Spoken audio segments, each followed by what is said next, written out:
এই দলটির নাম ছিল আওয়ামী মুসলিম লীগ। এই দলটির নাম ছিল কি? আওয়ামী মুসলিম লীগ।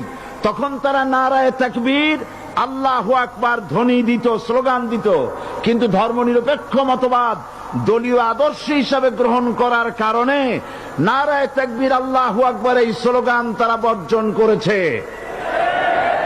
1972 সনে যখন তারা ক্ষমতায় এলেন, তখন সংবিধানের শিরোনামে মুসলিম প্রথা সিদ্ধ বিসমিল্লাহির রহমানির রহিম তারা পরিত্যাগ করেছিল।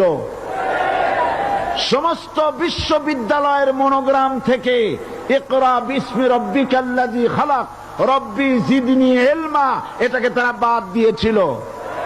সলিমুল্লাহ মুসলিম হল, এই নাম থেকে মুসলিম শব্দ বাদ দিয়েছিল। নজরুল ইসলাম কলেজের নাম থেকে ইসলাম শব্দ বাদ দিয়ে শুধু নজরুল কলেজ করেছিল। এগুলি অসত্য না সত্য?